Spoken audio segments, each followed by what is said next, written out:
వసంతవల్లరికి స్వాగతం.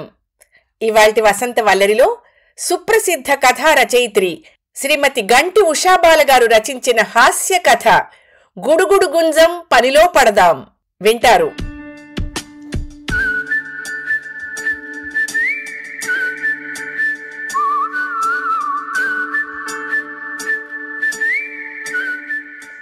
వాసంతికి మధ్య పక్కింటి పర్వతవర్ధిని చూస్తే చాలా అసూయగా ఉంది. కారణం ఏమిటంటే ఆ ఊరి టైగర్ క్లబ్ వాళ్ల చేతుల మీదుగా బెస్ట్ యూట్యూబర్ అవార్డు పొందడమే కాకుండా ఆన్లైన్లో బోలెడంత ఆదాయం సంపాదించేస్తోందని. ఇంతకీ పర్వతవర్ధని చేసే వీడియోలేమిటంటే ఉదయాన్నే లేచి పని మనిషి లేకపోవడంతో వీధివాకిలి ఊడ్చి కల్లాపి జల్లి వేసే మెలికల ముగ్గులు. ఆమె యూట్యూబ్ ఛానల్ పేరు కూడా ముంగిట్లో మెలికల ముగ్గులు. అపార్ట్మెంట్ గుమ్మం ముందు ముగ్గు స్టిక్కర్లు అంటించుకునే నేటి తరానికి చక్కని పొడుగాటి వేళ్లతో ముగ్గు పిండిని చూపుడు వేలు బొటన వేళ్ల మధ్య నుంచి జారవిడుస్తూ చక్కగా రంగవల్లుల్ని తీర్చిదిద్దడం చూసి జనం తెగ ముచ్చట పడిపోయి వేలల్లో వ్యూస్ ఇచ్చేశారు. ఆమె వేసే పద్మం ముగ్గులు, అలవోకగా వేసే మెలికల ముగ్గులు, ముగ్గుల మీద పెట్టే గొబ్బెమ్మలు ఆమె ఛానల్ సబ్స్క్రైబర్లని అమాంతం పెంచేశాయి. ఇక సంక్రాంతి సందడి సమయంలో సరే మొదట్లో వర్ధని వాళ్ళ ఆయనే తన సెల్ ఫోన్లో అమ్మడు ముగ్గుల్ని షూట్ చేసేవాడు.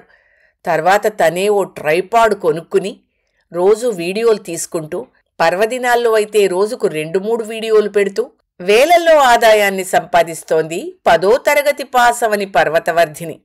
పైగా వీడియోల ఆదాయంతో ముచ్చటపడి చేయించుకున్న ముత్యాల గాజుల్ని కాలనీ అతివలందరికీ ఇంటికి పిలిచి మరీ చూపించింది.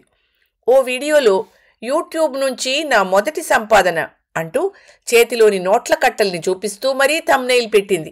ఆ రోజు రాత్రి వాసంతికి నిద్ర పట్టలేదు. అవి నిజంగా కరెన్సీ నోట్లేనా? ఎవరి గుమ్మం ముందు వాళ్ళు ముగ్గులేసుకుంటే అంత డబ్బొస్తుందా? వాసంతి బుర్రలో ఎన్నో ప్రశ్నలు. మర్నాడు ఉదయాన్నే పర్వతవర్ధిని వాళ్ల పక్కింటి మంగతాయార్ని పిలిచి రహస్యంగా అడిగింది వాసంతి, వీడియోలో చూపించినవన్నీ డబ్బులేనా అని. ఎంతొచ్చిందంటావు అంటూ ఆరా తీసింది కూడా. ఏమో నాకు తెలవదు అనేసింది తాయారు. అదిగో అప్పట్నుంచి వాసంతి మనసు అన్నం ఉడికినట్టు కుతకుతలాడిపోతోంది.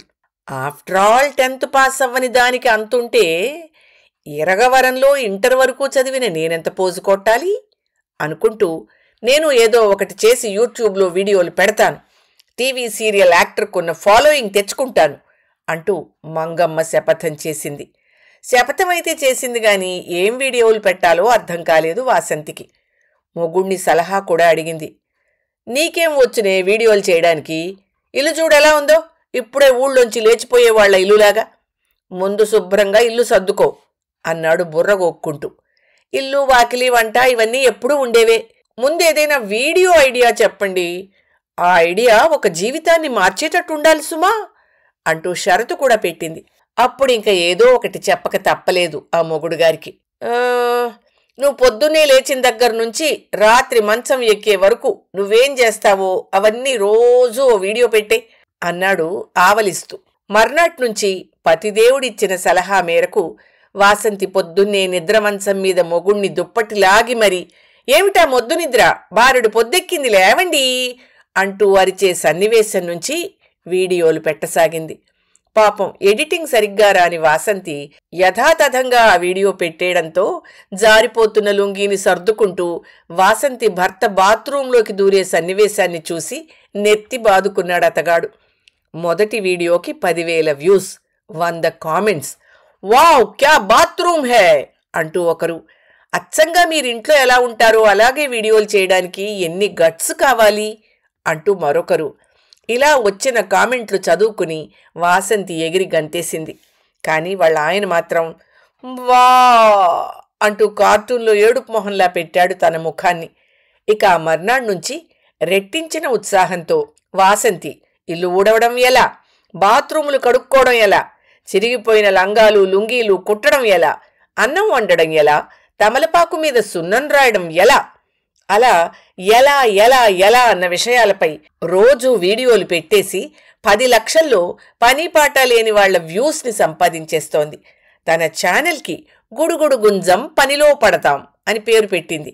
తర్వాత వందనా బ్రదర్స్లో మా ఆయన కొన్న కాటన్ చీర, సంతలో నేను కొన్న చింతకాయలు, ముక్కు పుల్ల కోసం వెళ్ళి వడ్డాణం ఎలా కొనుక్కున్నాను? అప్పు కావాలా? నాలా కప్పులు కడగండి. పోపుల డబ్బాలో దాచిన డబ్బులతో బంగారం ఎలా కొనుక్కోవాలి? ఇలాంటి థంబ్నెయిల్స్తో అతి తక్కువ కాలంలోనే ఉత్తమ యూట్యూబర్ అవార్డును అందుకుని వాళ్ళ ఆయన తెచ్చే వేణీళ్లకు చన్నీళ్లయింది వాసంతి. ఇంతలో బట్టలు కొంటే బకెట్లు ఫ్రీ అంటూ ప్రచారం చేస్తున్న క్లాత్ జోన్ షాపింగ్ మాల్ వాళ్లు వాసంతిని కలిసి తెగ బతిమాలారు. తమ షాపులోని చీర కట్టుకుని అంట్లు తోమే వీడియో తీసి ఆవిడ ఛానల్లో అప్లోడ్ చేయమని. దాంతో తమ షాపులోని చీరల అమ్మకాల అమాంతం పెరిగిపోతాయని వాళ్ల నమ్మకం. ఆ నమ్మకం వమ్ము కాలేదు. వీళ్ల వెనకాలే శతమానం భవతి, సౌభాగ్యహేళ వంటి చీరల షాపుల వాళ్లు కూడా వాసంతి ఇంటి ముందు క్యూ కట్టారు. మీరు వంట చేసేటప్పుడు మా షాపులోని చీర కట్టుకోండి మేడం, పండక్కి బూజులు దులుపుకునేటప్పుడు మేమిచ్చిన చీరే కట్టుకోండి మేడం, జస్ట్ ఆ చీరని మా షాపులో కొన్నామని చెప్పండి మేడం చాలు అంటూ వేలకి వేల రెమ్యునరేషన్ ఆఫర్ చేశారు. ఏమి భాగ్యమే హలా అంటూ మంచం మీద అటూ ఇటూ పొర్లుతూ కింద పడ్డాడు వాసంతి భర్త అనే ఆ మానవుడు. కళ్ళు తెరిచి చూడగా ఓ పక్క అమ్మా అని ఏడుస్తూ వాడు పోసిన దాంట్లోనే పొర్లుతున్న బుడ్డోడు. అప్పుడే మూటాముల్లే సర్దుకుని జాతరకి వెళ్లేటట్టుంది ఇల్లంతా.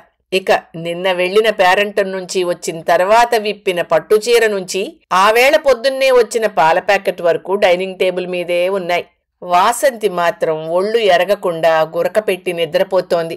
పని మనిషి రంగి వంగనా వద్దా అని నడుం కొద్దిగా ఉంచి చీపుర్ని సుతారంగా అటూ ఇటూ తిప్పుతూ వీధి వాకిలి ఊడుస్తోంది. హతవిధి, ఎంత మంచి కల చెదిరిపోయింది అనుకున్నాడు వాసంతి భర్త.